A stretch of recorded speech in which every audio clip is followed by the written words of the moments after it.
Olá pessoal, vamos prosseguir agora nosso estudo de oscilações e eu vou tratar de um sistema oscilatório que ele foge do sistema massa-mola.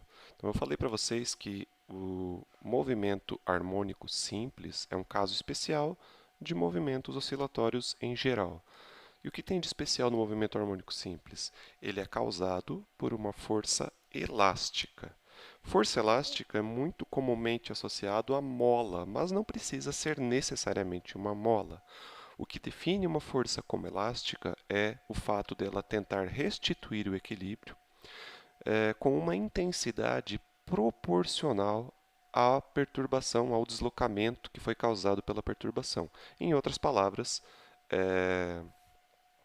deixa eu escrever aqui só para lembrar, é uma força proporcional ao deslocamento x, que a gente acaba expressando da forma menos kx.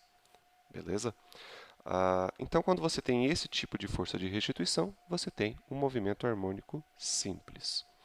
Quando a força de restituição é diferente dessa, você continua tendo oscilações, mas elas não são MHS, são oscilações mais complicadas do que isso. Hoje a gente vai mostrar aqui um sistema típico que não tem uma força elástica, ou seja, a força não é do tipo proporcional ao deslocamento e, por consequência, o potencial, a energia potencial não é aquela parábola como a gente tem nas forças no potencial elástico, e sim uma coisa mais complicada.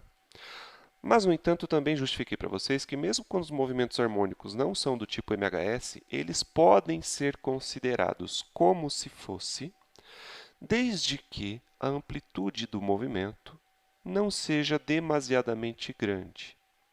Então, o sistema que nós vamos tratar agora chama-se pêndulo.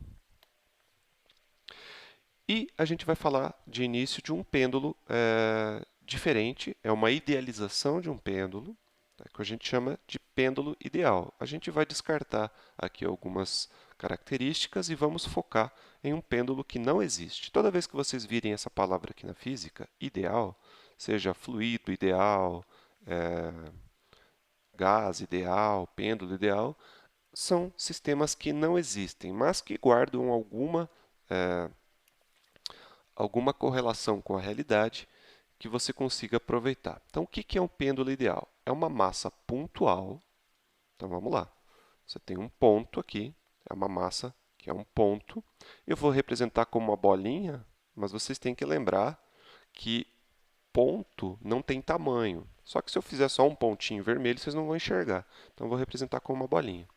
E ela é ligada por uma haste, mas essa haste ela é meio diferentosa. Ela é rígida, ou seja, você não pode espichar ela nada e não pode comprimir ela nada. Então, uma haste de ferro, por exemplo, já não seria uma haste inextensível.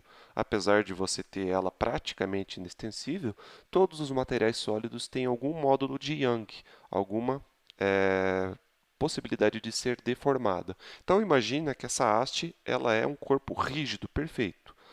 Mas ainda tem mais uma complicação. Apesar de ser inextensível, ela não tem massa. Então é meio estranho, né? Um troço duro pra caramba, que não espicha nem contrai, mas que não tem massa. E ele conecta a massa pontual, essa sim tem massa, mas não tem tamanho, a um ponto de rotação. Isso é um pêndulo ideal. O simples fato de ser um pêndulo ideal não significa que ele está oscilando. Para que ele oscile, você precisa perturbar a sua condição de equilíbrio estável. Qual é a condição de equilíbrio estável? É ficar assim na vertical, alinhado para baixo. Por que isso é uma condição de equilíbrio estável? Deixa eu transportar essa imagem para outra página.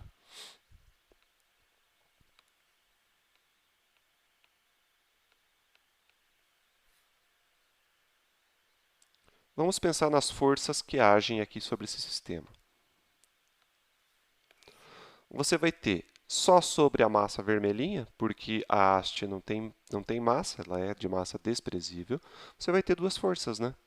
Uma força para baixo, que é o peso da massa, e uma força para cima, que é a tensão provocada pela haste. Ela não tem massa, mas ela executa a tensão. Aqui parece que uma está maior do que a outra. Se ela está em equilíbrio, elas têm que ter o mesmo tamanho. Tá aproximadamente 2 quadradinhos e pouco. Seria mais ou menos aqui. Essa seria a força de tensão. Está no equilíbrio de forças e está no equilíbrio de torques também. Se você coloca a origem aqui em cima, normalmente é interessante colocar a origem sobre o ponto de rotação. Essa força aqui faz com o vetor distância, ele é da origem até o ponto de aplicação da força, que é a massa. Então, no primeiro caso, este vetor azul, que é o R, que demarca a distância, ele está fazendo 180 graus com a força de tensão, portanto o torque é zero. E a força do peso está fazendo 0 graus com o vetor R, portanto a tensão é zero, porque você vai multiplicar força vezes distância vezes o seno do ângulo. Tanto o seno de 180 quanto o seno de zero é zero. Tá? Então é uma condição de equilíbrio. Quando que você deixa de ter o equilíbrio? Quando você perturba este cara, quando você empurra essa massa, digamos que ela deveria estar aqui.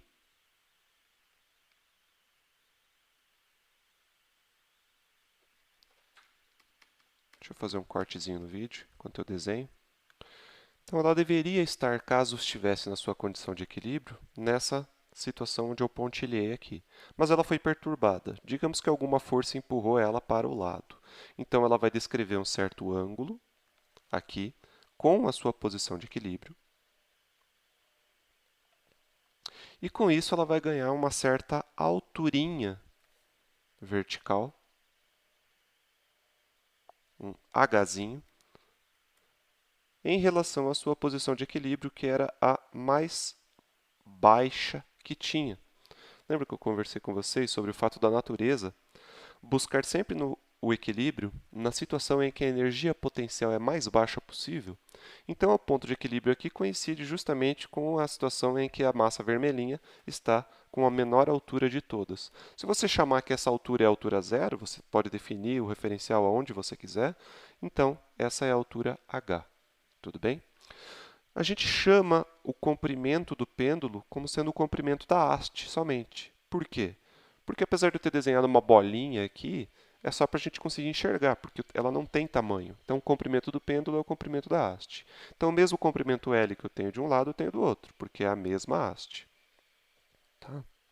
Então, qual é a energia potencial que esse meu pêndulo ganhou pelo fato de eu ter perturbado ele? Não é mais elástica, é do tipo gravitacional, que na situação de proximidade com a superfície da Terra é dado por mgh. Agora, a gente consegue expressar este h em termos do θ e do L.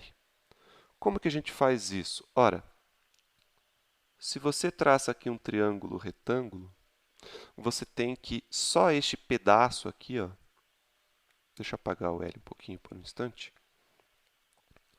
Eu vou fazer aqui de azul só esse tanto aqui do L, que é do ponto de rotação até a situação onde ele está agora. Isso daqui vai ser L. Aqui você tem um triângulo retângulo, né? Então, é L cosseno de θ. Já o comprimento total, que vai desde o ponto lá de rotação até o ponto de equilíbrio, é o L total, né? É o comprimento do pêndulo. Conclusão, o que vai ser o H? Vai ser a diferença do L total menos L cosseno de θ. Portanto, o U de G vai ser dado por mg, que multiplica L menos L cosseno θ, ou seja, o U é igual a mgl, que multiplica 1 menos cosseno de θ. Então, você veja que essa energia potencial é muito diferente da energia potencial de um sistema elástico, que é dado por alguma coisa que multiplica x ao quadrado. Tá? Aqui tem um cosseno de θ. Tudo bem, para a gente ter essa evidência ainda mais presente, eu deveria representar aqui em termos de x. O que seria x aqui para a gente? Ora, Se você coloca, deixa eu copiar essa imagem aqui mais para baixo, para poder desenhar em cima dela.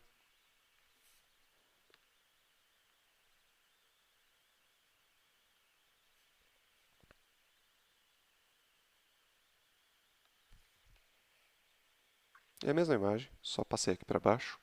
O que vai ser o x? Bom, a gente define onde que estão os eixos, né?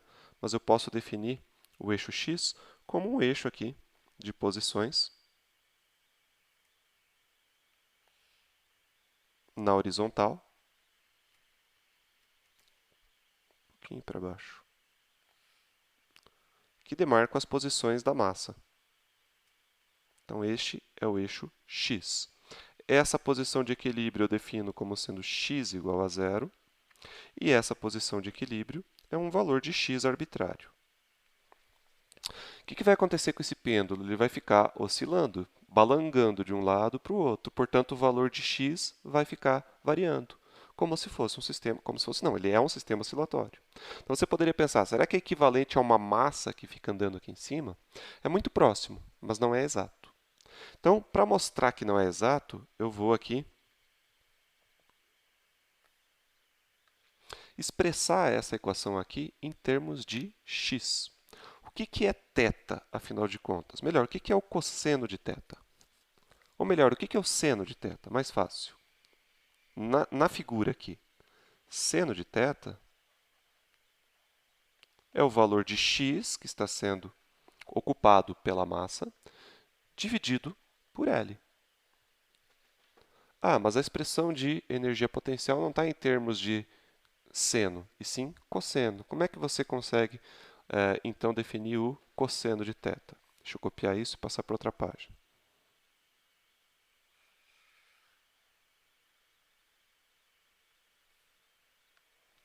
Sabendo que o seno ao quadrado de θ, de qualquer θ, né? Somado com o cosseno ao quadrado de θ, você tem uma identidade trigonométrica aqui, que é igual a 1. Portanto, o cosseno de θ vai ser igual a raiz quadrada de 1 menos seno ao quadrado de θ. Se você substituir aqui o seno de θ por essa expressão aqui, você vai ter que o cosseno de θ é igual a raiz quadrada de 1 menos x sobre L ao quadrado. Seno de θ é x sobre L. Portanto, você pode expressar a energia potencial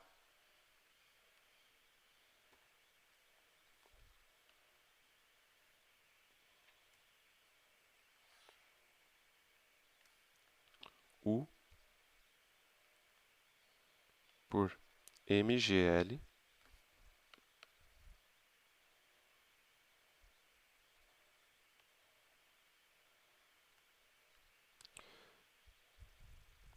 que multiplica 1 menos a raiz quadrada de 1 menos x quadrado sobre L ao quadrado. Agora sim, temos uma expressão da energia potencial dependente de x, a única variável. Isso daqui não é uma parábola nem que a vaca tussa. Uma parábola vai ser uma equação onde você tem umas constantes que multiplicam x ao quadrado, e não esse termo aqui que dentro de uma raiz quadrada de 1 menos alguma coisa. Tá? Eu poderia manipular, eu vou parar por aqui, mas se eu manipulasse um pouquinho mais essa equação, faz a propriedade distributiva, eleva os termos ao quadrado, a gente veria que isso aqui, eu vou parar por aqui, se alguém tiver curiosidade eu posso fazer no atendimento de segunda-feira, só me pedir, tá? Que eu faço. A gente chega à conclusão que essa relação é a relação de uma elipse. Se você colocar o U no eixo vertical e o X no eixo horizontal,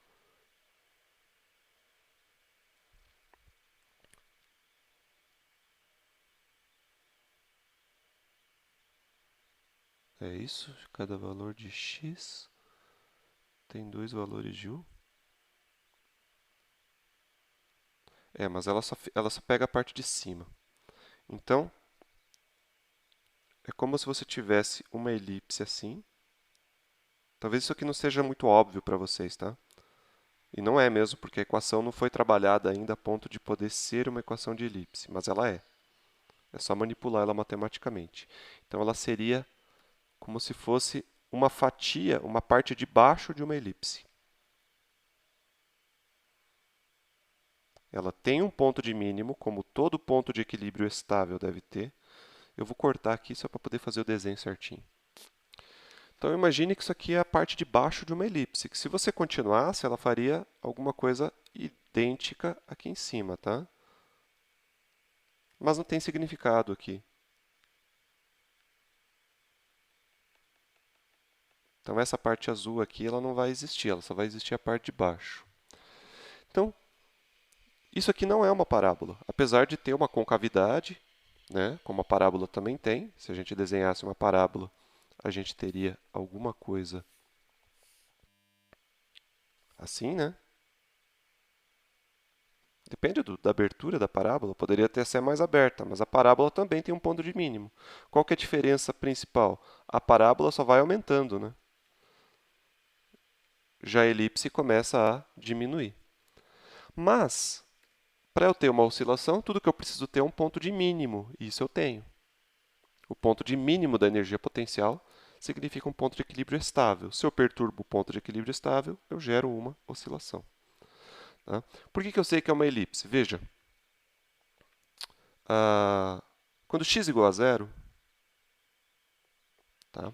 X igual a zero, você vai ter isso aqui igual a raiz de menos 1. Na verdade, eu acho que acabei de perceber que eu esbocei errado. Essa elipse deveria estar para cima aqui. Mas isso eu consigo corrigir facilmente. Basta eu pegar isso daqui, copiar, deletar, assim. E essa parte pontilhada aqui não. A parte pontilhada seria dali para cima.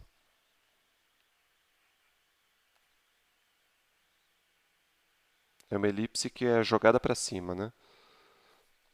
Não é simétrica em relação ao eixo horizontal. Aqui ela continuaria.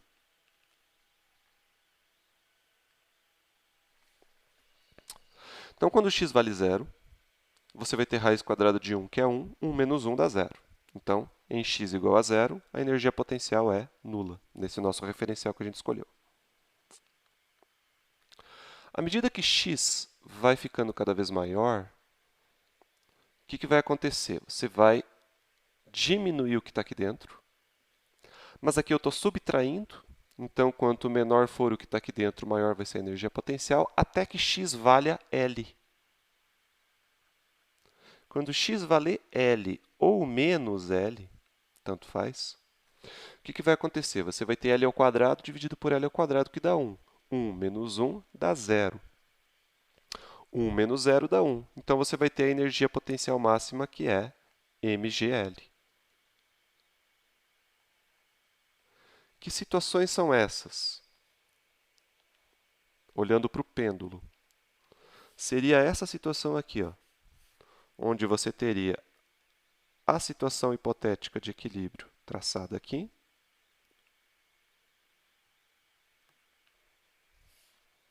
Aqui você vai ter o eixo x.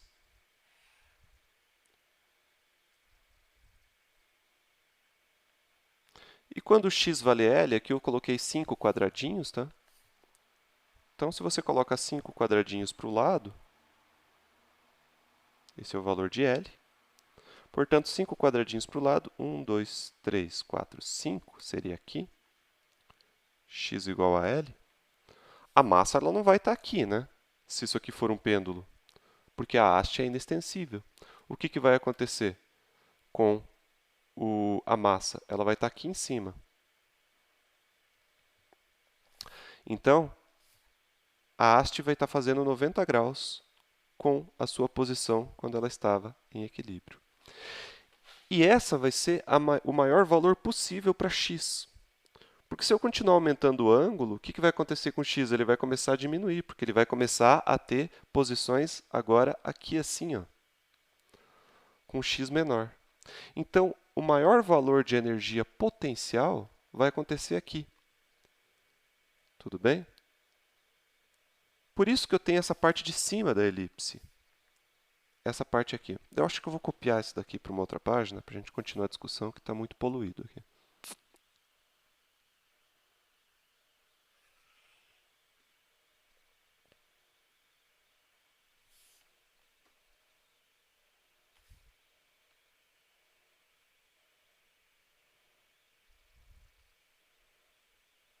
Então, veja só, eu esbocei aqui algumas coisas. O que vai acontecer? Quando x vale L, é o maior valor possível para x. E, portanto, vai ser a maior altura que eu vou ter aqui. Ele vai estar numa altura L. Porque toda a extensão aqui da haste vai significar a altura. Se você continuar aumentando o ângulo, na verdade, o x vai diminuir. Só que esse x aqui, ó, que ele está agora, ele foi ocupado antes por uma outra posição. Então, para cada posição horizontal x, eu vou ter dois ângulos diferentes, este menor e este maior. E, portanto, duas alturas diferentes. E, portanto, dois valores diferentes da energia potencial. E é por isso que isso aqui tem, esse gráfico aqui de energia potencial, vai ter a fatia de cima dele, que é essa parte pontilhada em azul que eu estou fazendo. Por quê? O mesmo valor de x, a não ser quando está em x igual a L, terá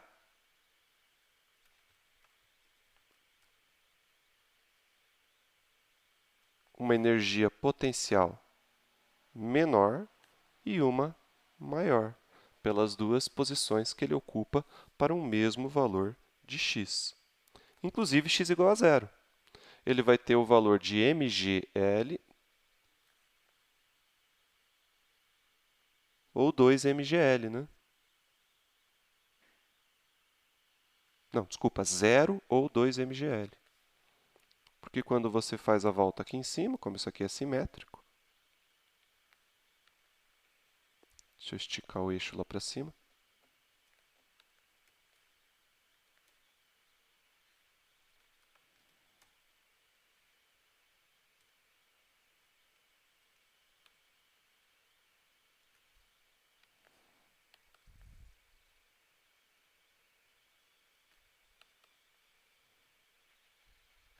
Então, aqui eu tenho 2m.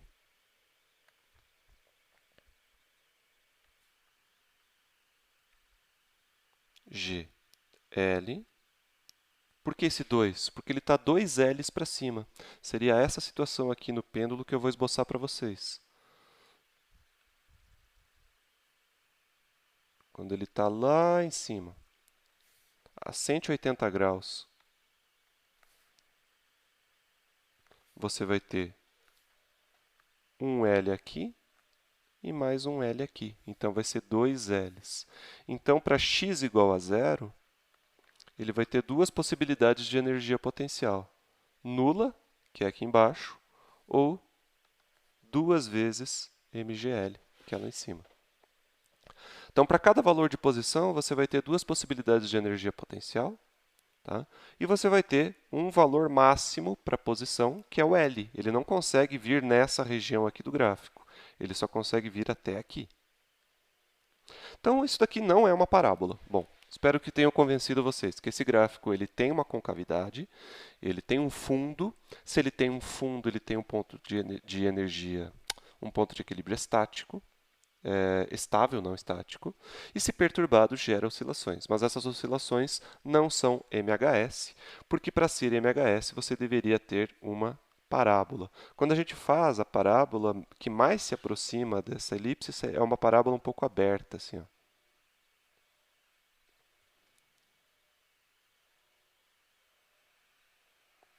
Essa é a parábola que mais se aproxima. Tem uma equação para essa parábola. É uma parábola que mais se aproxima dessa elipse, desde que você não se afaste muito do ponto de equilíbrio. Então, o que acontece? Mesmo que isso aqui não seja um MHS, porque não é uma força elástica e, portanto, não é um potencial parabólico, se a oscilação acontece em pequenas amplitudes, ou seja, se ela acontece daqui até aqui, meio que tanto faz ele seguir o potencial parabólico, que é aproximado, ou o potencial elíptico, que é o real. E é isso que fundamenta aquela afirmação que eu tenho repetido, que mesmo quando as oscilações não são MHS, elas podem considerar-se como se fossem, desde que a amplitude não seja muito grande. Em outras palavras, o U ele é aproximadamente algo como kx² sobre 2 se x for algo muito menor do que o L.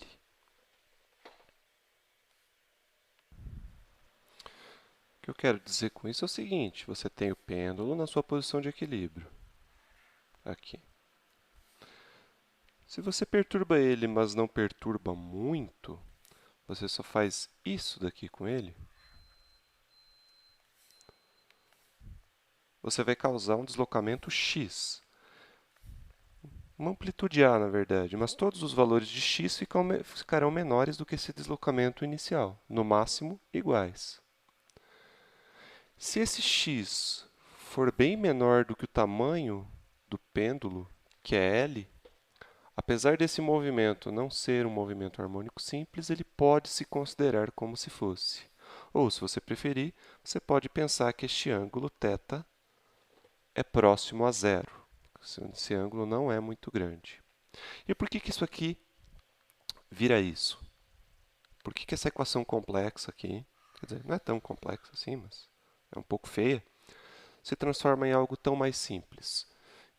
Eu não vou justificar para vocês, porque isso aqui vem de um conteúdo chamado expansão em série de Taylor. Mas eu vou precisar apenas utilizar essa afirmação. Por que essa equação aqui se transforma em mais ou menos isso? Primeiro que não tem k aqui nessa equação de cima. Então, de onde veio esse k? Este k, na verdade, é a associação de algumas constantes que vão existir. O m, o g e o l associados, não do jeito que está aqui, né? Eles vão ser aproximadamente o meu k.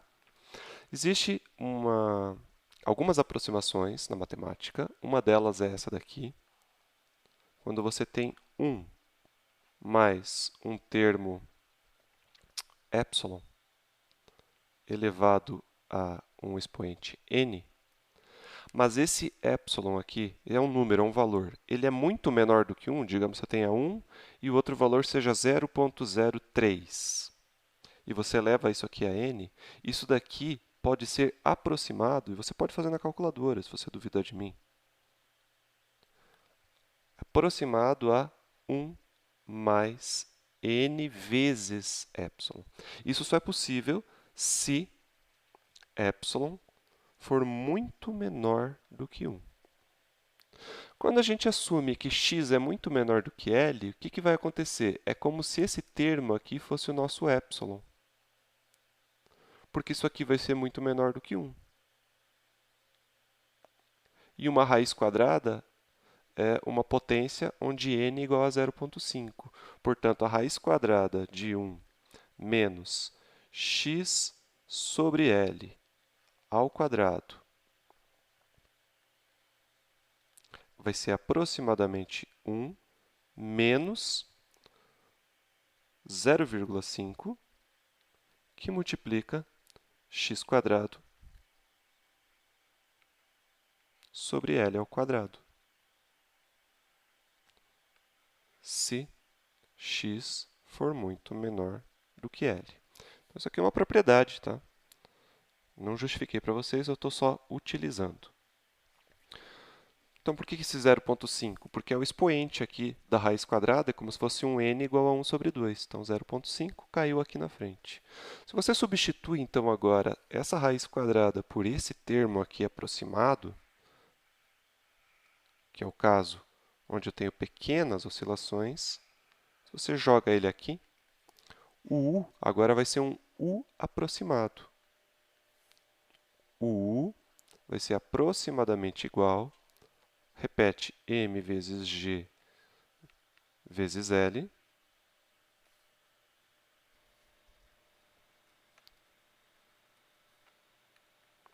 Deixa eu apagar aqui que ficou feio. mgl,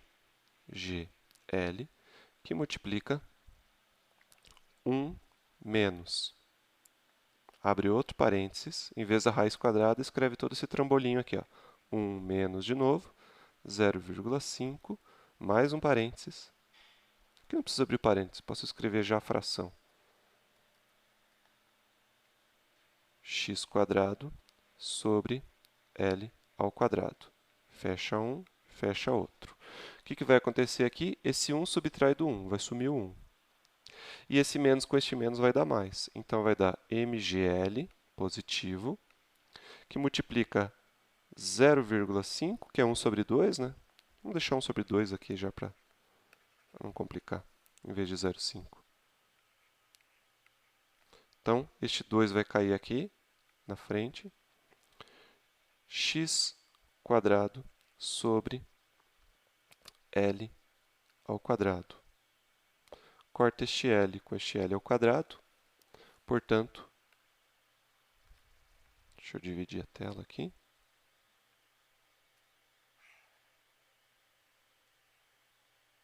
Pulando lá para cima.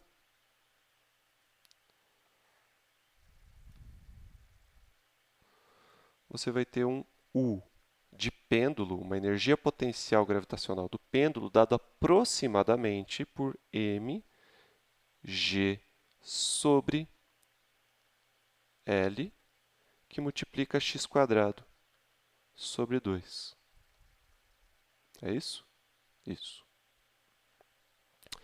Percebem como isso daqui é muito parecido? Muito parecido não, é exatamente igual à energia potencial de um sistema massa-mola, dado por kx² sobre 2?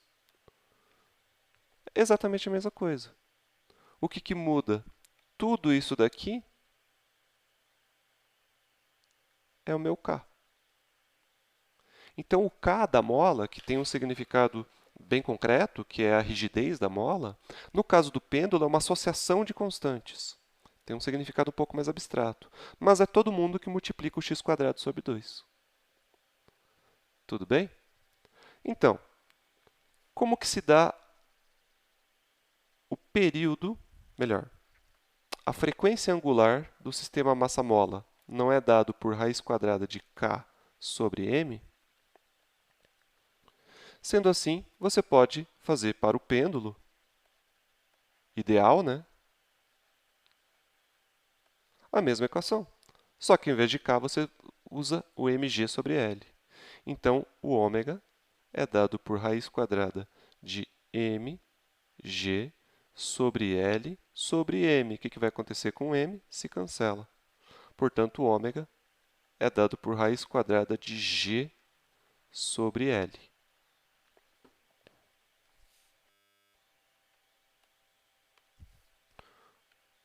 Como o período está associado com o ômega é a frequência angular, né? De qualquer oscilação, a harmônica simples, 2π sobre t.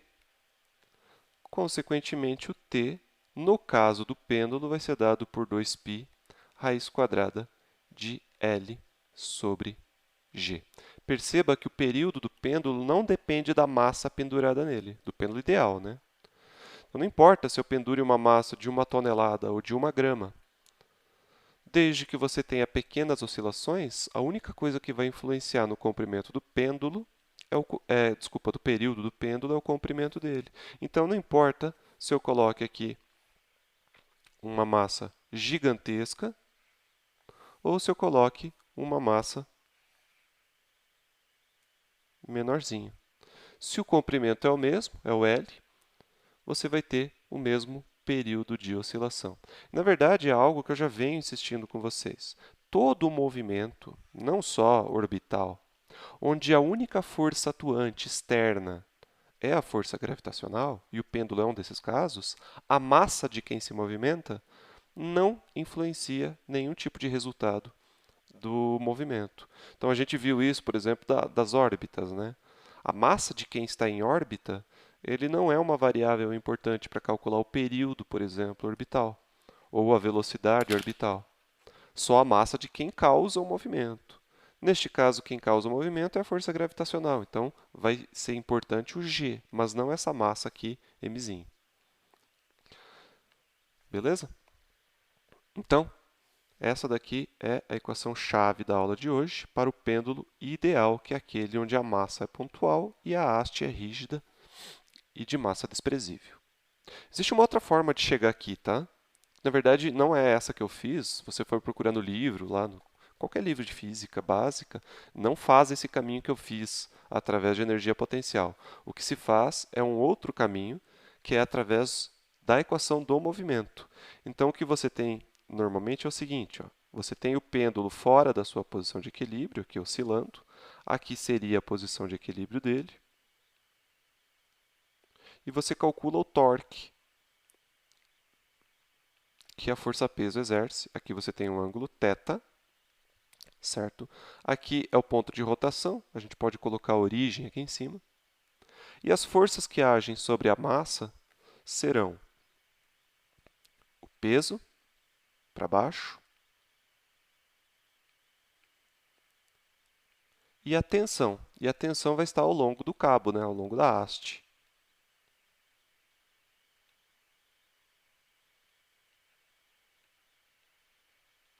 O ângulo aqui entre o peso e a distância, se você prolonga a extensão da haste,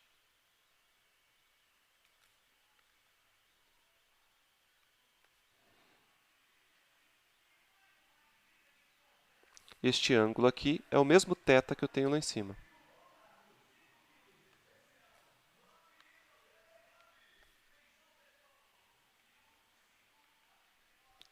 Portanto, o somatório de torques aqui vai dar só um torque.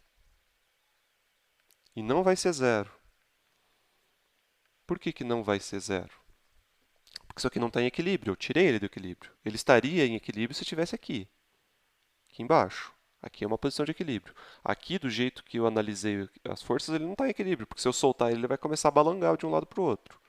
Então, não é zero. Se ele não é zero, o somatório de torques é o quê? Isso aqui a gente viu na primeira aula, dl dt.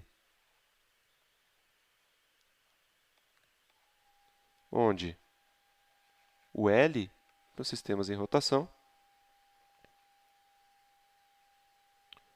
é igual a R, que é vetor, né? Vetorial P.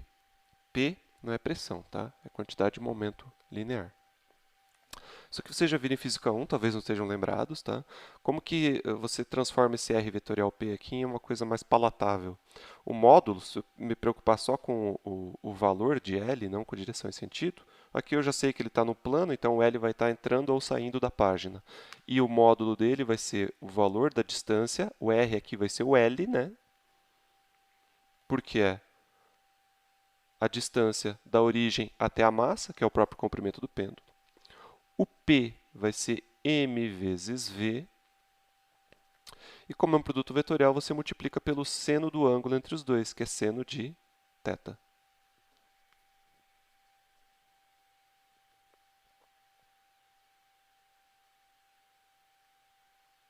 Então, quando você deriva,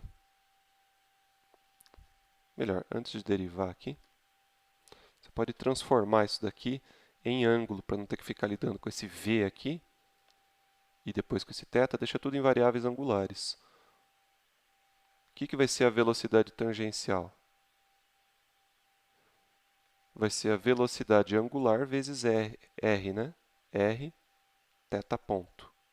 Ou, se você preferir, nessa notação aqui, r dθ dt.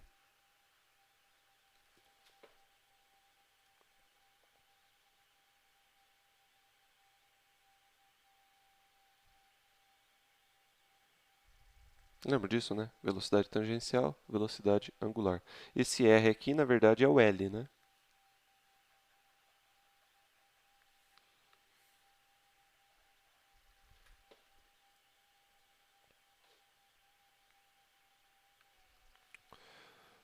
Então, vai dar L quadrado m L ao quadrado m, que multiplica... Pessoal, acho que estou complicando desnecessariamente aqui. Quando você tem um R definido e o R não muda, a gente, melhor do que ficar reinventando a roda,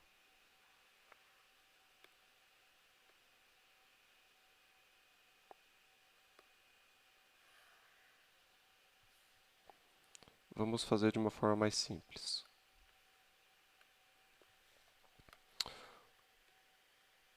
Quando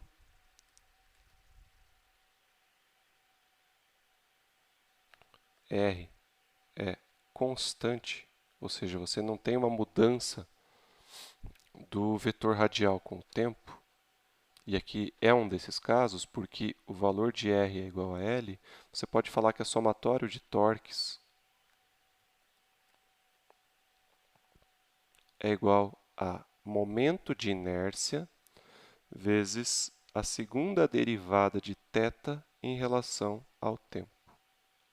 Tem gente que chama isso aqui de segunda lei de Newton rotacional, porque ela é análoga à força resultante é igual a massa vezes aceleração.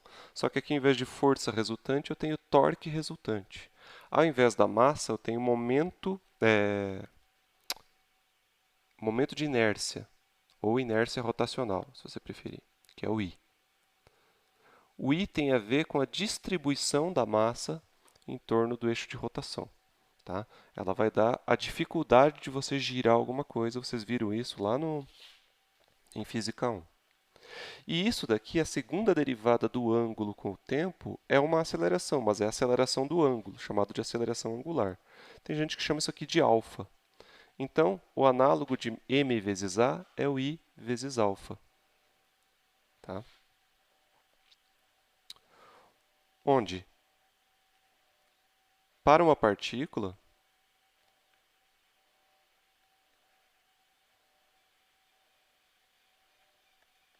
o I é dado pelo valor da massa dessa partícula vezes a distância desta partícula até o eixo de rotação ao quadrado. Neste caso aqui, a massa é m e a distância até o eixo é o L ao quadrado. Se você tivesse algum tipo de distribuição de massa mais complicada, ao invés de seja uma massa pontual, fosse uma bola ou alguma coisa assim, você teria uma outra expressão para momento de inércia. Mas o momento de inércia sempre será uma massa vezes uma distância ao quadrado. Tá? Depois eu vou falar de pêndulo real para ver como é que isso aqui muda. Sendo assim, se a gente fizer o torque, só haverá um torque, que é o torque do peso. Né? Vai ser dado por mg, que é o peso, a distância é L e o ângulo é θ. E isso daqui é um torque negativo, dessa forma como eu representei, porque ele tende a fazer um giro horário. Então, se você substitui ali na segunda lei de Newton rotacional, na verdade, tudo que eu estou fazendo aqui é para chegar na equação do período que a gente já chegou, só que eu estou fazendo de uma forma diferente. Tá?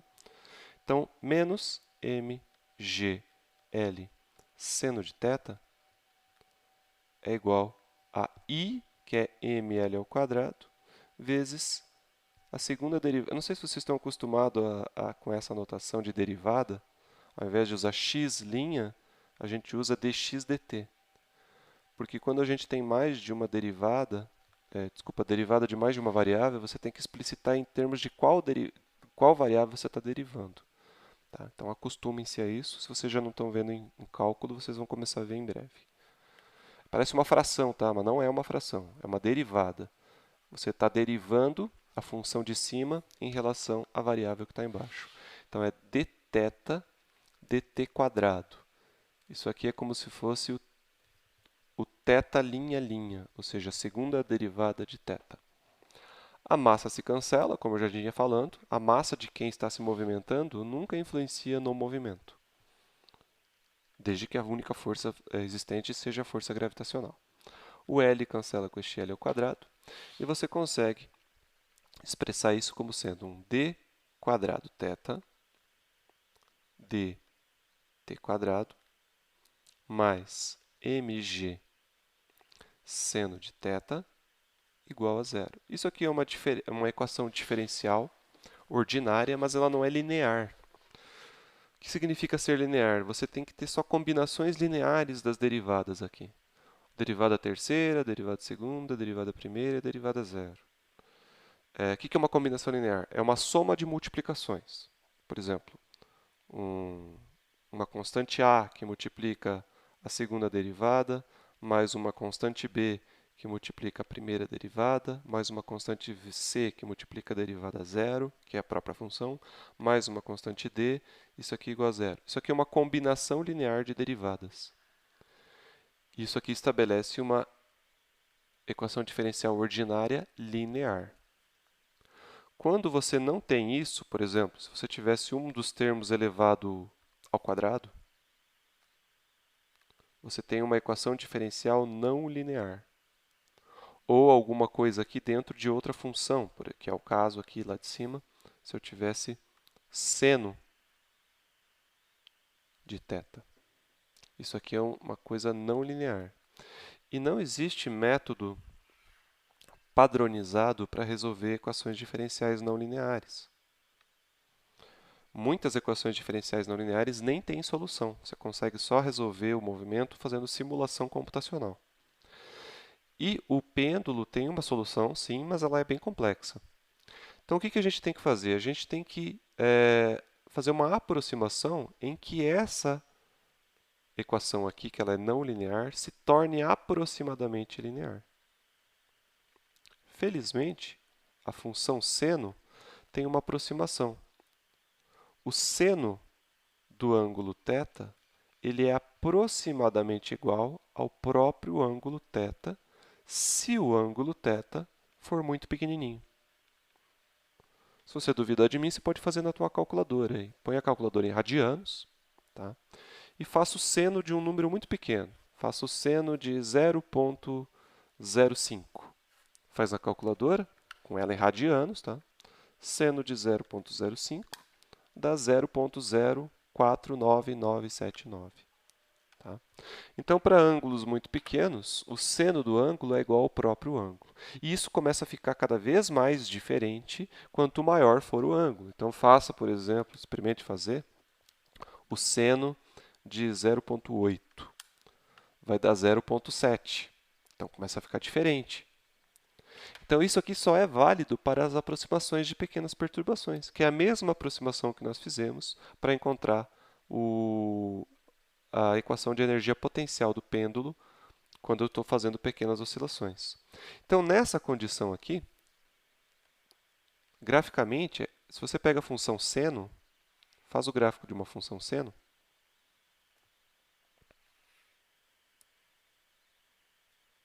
seno de θ contra θ, ele é essa figura aqui, né?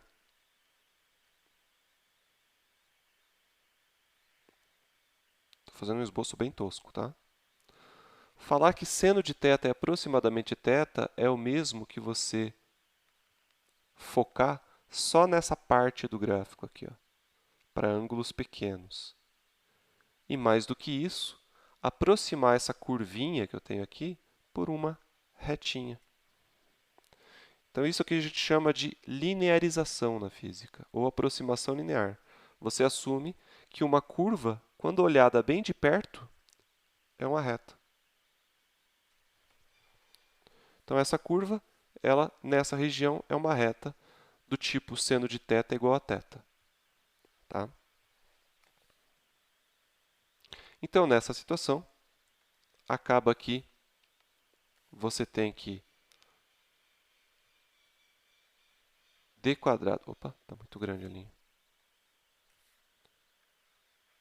D quadrado θ dt quadrado mais mg. Aqui tem um L aqui na frente, né? Bom, posso passar ele aqui para baixo. mg sobre L. Ao invés do seno de θ aqui, eu vou usar a aproximação, que é θ. É aproximadamente zero. Isso daqui é comparável a EDO a equação diferencial de um sistema massa-mola, onde d² dt², a gente fez isso lá em uma determinada aula, mais k sobre m, θ, θ não, x, era zero. Então, o que vai ser importante para a gente olhar a EDO? Os personagens são diferentes. Na EDO do massa-mola era x e aqui é θ. No massa-mola era k sobre m e aqui é mg sobre l. Mas os atores são os mesmos, ao contrário. Os atores são diferentes, mas os personagens são os mesmos. Então, o que a gente conseguiu deduzir dessa equação? Que a solução dela era uma equação do tipo x de t igual a um valor máximo de x, que a gente chamou de a, cosseno de ômega-t mais φ. E a única coisa que a gente identificava além do x era este ômega. Este ômega aqui era a raiz quadrada do termo que multiplicava o x. Ômega é igual a raiz quadrada de k sobre m.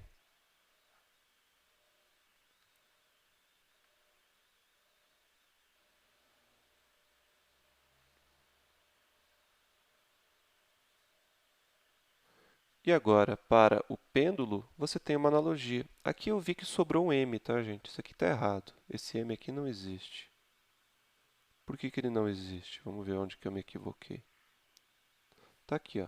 Eu cortei os m's aqui e esqueci de desaparecer com ele aqui embaixo. Então, esse m aqui não tem. É só g sobre l, tá?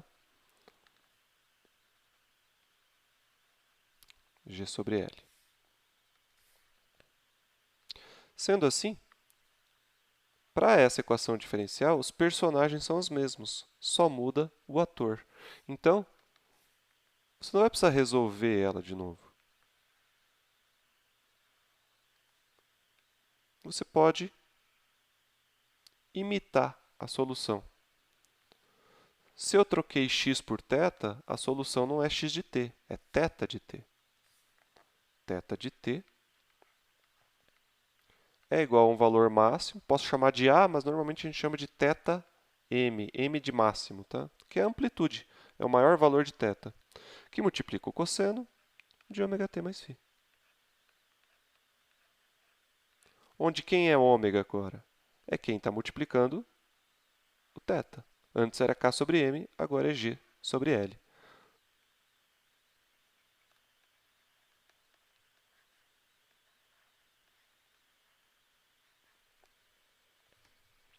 Sendo assim, você acaba, se ômega é raiz quadrada de g sobre l, nós reobtemos aqui, deixa eu passar para outra página,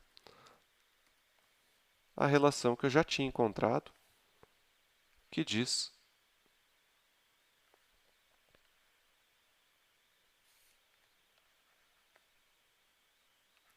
se ômega é igual a raiz quadrada de g sobre l e t é igual a 2π sobre ômega para qualquer movimento harmônico simples, então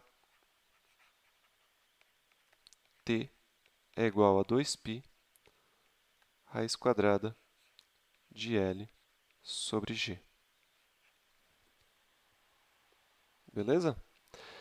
Gente, essa equação de período do pêndulo só vale para pequenas oscilações, porque ela foi deduzida a partir de uma aproximação. E quando a aproximação deixar de ser verdadeira, essa equação passa a deixar de ser válida. Não existe um valor limite. Ela é válida desde que o ângulo seja pequeno, o ângulo de oscilação. Mas ela nunca vai ser exata e vai ser tão pior quanto maior for o ângulo. Então, vai ter uma tendência da realidade divergir para essa equação que vai se agravando quanto maior forem as oscilações. Mas não existe um valor limite que você fale assim, olha, isso aqui vale até tal ângulo e deixa de valer para ângulos maiores. Por convenção, a gente pode usar o ângulo de 10 graus como sendo um limite. Se você transforma 10 graus para radianos, divide por 180 e depois multiplica por π, 10 graus equivale a 0,17 radianos. Então, é um ângulo aí que você vai ter um desvio pequeno. Quando você faz o seno de 0,17, vai dar 0,17. A divergência vai dar na terceira casa decimal. Então, para até 10 graus, uma oscilação, isso aqui é válido. Então, vamos usar aqui os nossos simuladores. Deixa eu colocar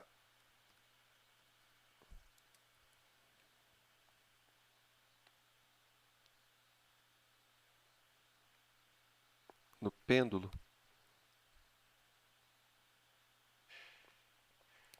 Então, veja, se eu aumento aqui ele não está amortecido. Veja que aumentando a massa, ó, que eu mexo aqui na massa, isso aqui não vai mudar em nada. Ó. Vou colocar uma massa 10 vezes maior. O movimento é o mesmo, não mudou nada. Agora, se eu aumento o comprimento, deixo ele 2 vezes maior, olha como ele fica mais lento. Agora vamos colocar um comprimento de 0,2, bem curtinho. Ele não consegue. Estou exagerando. Então, 0,5, então.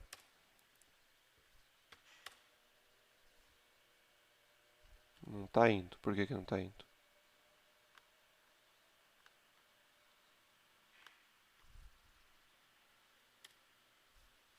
Deixa eu recarregar aqui. De novo, 0,5. Aqui, ó. Então, veja que é um movimento mais rapidinho, né? Vamos passar para 1,5 para você ver a diferença, como ele vai ficar bem mais lento. Então, é aquela informação de que o que define o período do pêndulo é o comprimento dele, não a massa. Agora, perceba o seguinte, se eu deixo ele girando aqui, ó, próximo do ponto de equilíbrio, ele vai ter um período, um tempo de oscilação, que não muda muito. A gente pode até calcular aqui, ó. Comprimento 1,5, gravidade 8, 9,8. Então, isso daqui seria 2π vezes a raiz quadrada de L, que é 1,5, dividido por 9,8. A equação de pêndulo ideal nos fornece 2,46.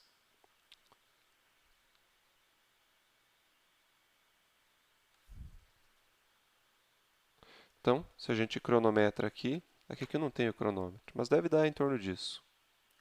Agora perceba o seguinte, se você coloca um ângulo um pouquinho maior, apesar do movimento ter uma amplitude maior, o período praticamente é o mesmo. Porque para o MHS, o período não depende da amplitude. Agora perceba o que começa a acontecer quando você exagera nisso. O período aumenta bastante, ou seja, o período passa a depender da amplitude. Movimentos oscilatórios em que o período depende da amplitude são movimentos que explicitamente não são MHS. Se você exagera mais ainda, você vai ver aqui que ele vai demorar bastante. Ó. Conclusão, resumo da história. O movimento de um pêndulo ideal não é um MHS, mas pode ser considerado como se fosse, desde que a oscilação aconteça em pequenas amplitudes. E é nessa condição onde essa equação aqui pode ser utilizada. Beleza, gente? Então, por essa aula era isso. Até mais.